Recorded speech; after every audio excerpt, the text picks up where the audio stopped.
La princesse Saera Targaryen était le 9e enfant ainsi que la 5e fille du roi Jaehaerys Targaryen Ier du nom et de la reine Alysanne Targaryen. Saera était une jolie fille et elle était plutôt grande comparée à sa sœur Daela. Saera était courageuse et intelligente et à sa manière elle était tout aussi maligne que son frère Vaegon. Tout aussi forte, vive et pleine de vie à l'instar de sa sœur Alyssa, Saera était fougueuse, exigeante et désobéissante. Son premier mot fut non qu'elle prononçait souvent et fort. Elle exprimait clairement son désir pour le lait de sa mère et devenait furieuse chaque fois qu'une autre nourrice était envoyée. La reine Alysanne aurait comparé Saera, en termes de tempérament, à sa cousine Aera Targaryen. Cependant, selon l'archimestre Galdane, Aera était bien mieux élevée que Saera. Saera était une jeune fille déterminée et obstinée qui s'épanouissait sous l'attention et devenait de mauvaise humeur lorsqu'elle n'en recevait pas. Il était difficile de résister à Saera lorsqu'elle se voulait charmante. Elle apprit rapidement à obtenir tout ce qu'elle désirait de son père, cependant, elle ne parvint pas aussi facilement à manipuler sa mère, la reine Alysanne. Bien que ses deux frères aînés, Aemon et Belon, étaient toujours amusés par les espiègleries de Saera, ils n'en connaissaient jamais les pires aspects et selon le Septon Bart,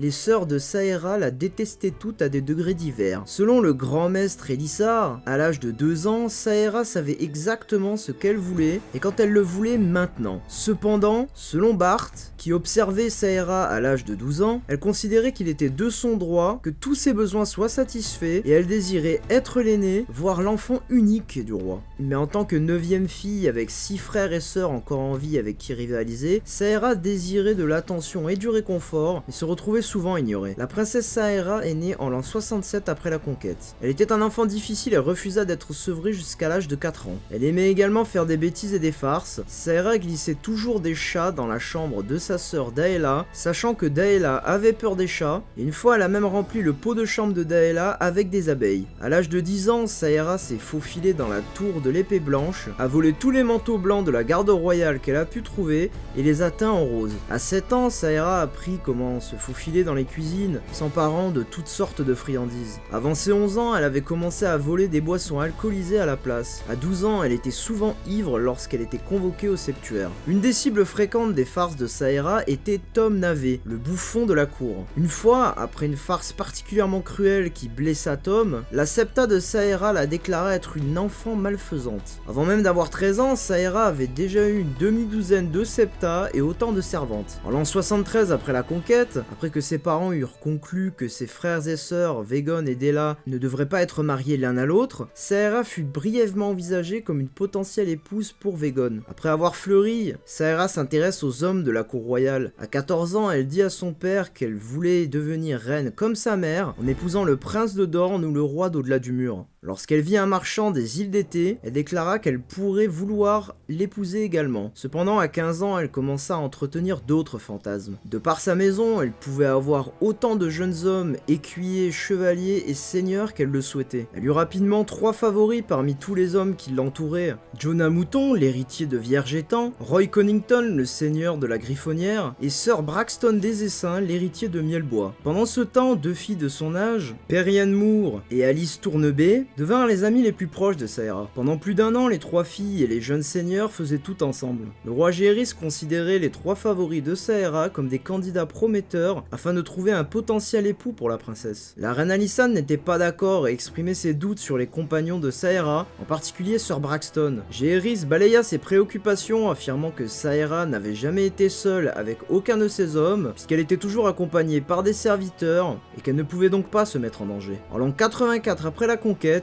2 hommes du guet de Port-Réal sauvèrent le bouffon de la cour, Tom Navé, des prostituées de la Perle Bleue, où les jeunes seigneurs Mouton, Connington et des Essaims faisaient partie des clients ivres qui se moquaient du bouffon. Lorsque Mouton admit que la farce était l'idée de Saera, les 3 jeunes seigneurs furent amenés devant Sir Robert Redwine, qui les conduisit devant le roi Jaehaerys assis sur le trône de fer. Aucun des 3 hommes n'osa dire un mot au sujet de Saera et ils furent jetés dans les cellules noires. Par la suite, la reine Alysanne convoqua les 2 amis de Saera, Lady Perianne Moore et Lady Alice Tournebay, pour les interroger. Menacées d'emprisonnement, les 2 jeunes filles révélèrent rapidement que les 3 filles s'étaient entraînées à s'embrasser, d'abord habillées puis nues. Lorsqu'elle s'était défiée d'embrasser un véritable garçon, Saera avait proclamé qu'elle embrasserait un homme, ce qui expliquerait l'implication de ses 3 favoris masculins. Selon Lady Periane, c'est des essaims qui les a toutes formées. Lorsque la reine demanda où se trouvaient les serviteurs pendant tout ce temps-là, les 2 filles informèrent que les serviteurs avaient simplement été ordonnés de rester dehors et que ceux qui savaient quelque chose avaient été forcés au silence par des essaims. Jaehaerys fut ensuite informé et fit interroger écuyer, palefrenier et servante à ce sujet. Ce n'est qu'alors qu'il convoqua Saera dans la salle du trône. Jaehaerys la réprimanda pour la farce concernant Tom et la perle bleue, après quoi Alysanne l'informa qu'il savait qu'Alice Tournebay était enceinte. Lorsqu'elle apprit l'emprisonnement de ses 3 favoris, Saera commence à parler et, en l'espace d'1 heure, elle passa du déni au rejet, puis à la tergiversation, au repentir, à l'accusation, à la justification et enfin à la défiance, selon le Septombart.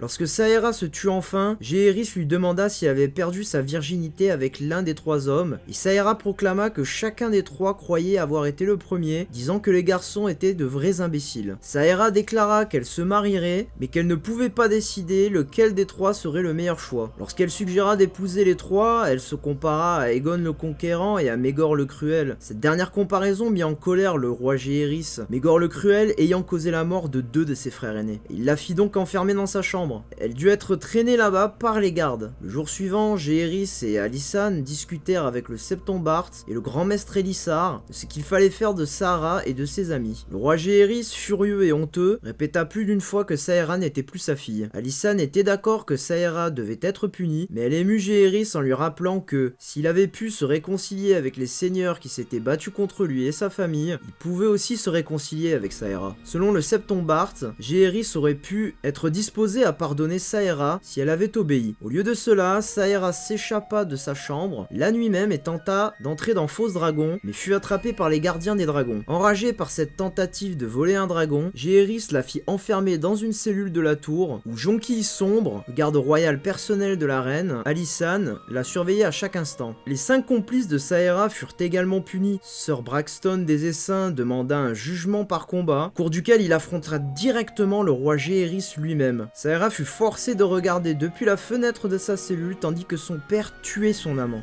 2 semaines plus tard, Saera fut envoyée à Villevieille et confiée à la foi. À Villevieille, sa sœur aînée, la Septa Meigel, devait se charger de son instruction. Il fut annoncé que Saera deviendrait novice chez les Sœurs du Silence. Le Septombart croyait que Jaehaerys ne considérait cette sentence que comme une leçon. Il pensait que quelques années de prière silencieuse, de discipline sévère et de contemplation seraient bénéfiques pour elle et la mettraient sur la voie de la rédemption, mais qu'il n'avait pas l'intention qu'elle rejoigne la foi à long terme. Cependant, Saera n'avait que faire de ce plan. Pendant 1 an et demi, elle endura des bains froids, des robes en tissu grossier, des repas sans viande, le rasage de sa tête, des brosses en crin de cheval et les coups de canne lorsqu'elle était désobéissante. Mais en 85 après la conquête, elle s'enfuit du septuaire en pleine nuit, renversant une vieille sœur du silence lors de son évasion. Les hommes du seigneur Hightower fouillèrent chaque maison de Villevieille, mais ne trouvèrent aucune trace d'elle. Lorsqu'elle ne se présenta pas non plus au Donjon Rouge, Jaehaerys ordonna à ses anciens amis de garder un œil ouvert si jamais elle venait à réapparaître. Au lieu de se cacher dans les 7 couronnes, Saera trouva passage sur un navire à Villevieille qui la conduirait à Lys. Là-bas, elle entra au service d'un jardin de plaisance, toujours vêtue en novice de la foi, prétendant être une vierge consacrée pour que les clients puissent la profaner. Cette nouvelle parvint à la cour 6 mois après la fuite de Saera de Villevieille, et lorsque Alysanne pleura, disant que les Lycénies avaient transformé Saera en prostituée, Jaehaerys déclara qu'elle avait toujours été. Après la trahison et l'abandon de Saera, on dit que le roi Jaehaerys ne fut plus jamais le même. Jaehaerys interdit à Alysanne de rester en contact avec Saera. Cependant, Alysanne défia les ordres du roi et engagea des agents pour surveiller la princesse. Après la mort de 3 des sœurs de Saera, Alyssa, Daella et Visera, en l'espace de 5 ans, la reine Alysanne supplia le roi Jaehaerys de ramener Saera à la maison. Mais le roi refusa, déclarant qu'il ne voulait plus entendre son nom et décourageant Alysanne de se rendre elle-même à Lys. Alysanne écrivait à Saera de temps en temps, bien que Saera ne réponde jamais. Saera, infâme mais riche, quitte Lys pour Volantis quelques années après, avant l'an 99. À Volantis, elle devient propriétaire d'une célèbre maison des plaisirs. Lorsque le roi Jaehaerys convoqua un grand conseil en l'an 101 pour régler la question de sa succession, 3 fils bâtards de Saera, chacun engendré par un homme différent, dont un par un triarque de Volantis, se présentent pour faire valoir leurs revendications. Saera elle-même, bien qu'elle n'ait que 34 ans, décide de ne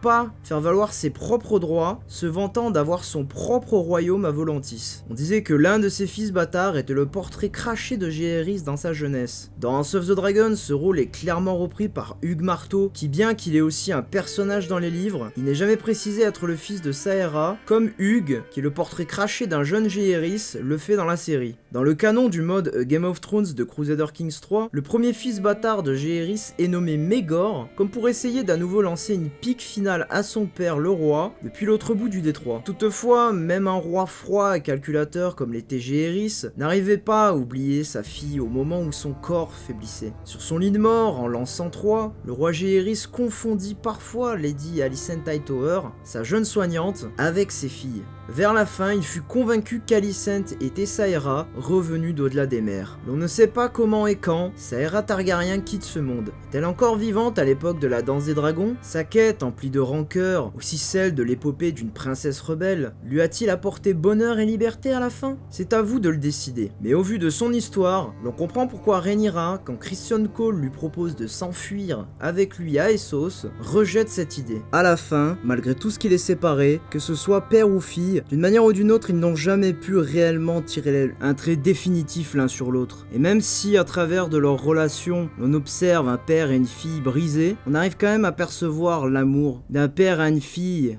et inversement, qui émane de l'histoire de Saera Targaryen. Si cette vidéo vous a plu, n'hésitez pas à laisser un j'aime et à vous abonner, ainsi qu'à laisser un petit commentaire sur ce que vous avez pensé de son histoire. Et sur ce, je vous retrouve bientôt pour une prochaine vidéo. Allez, peace!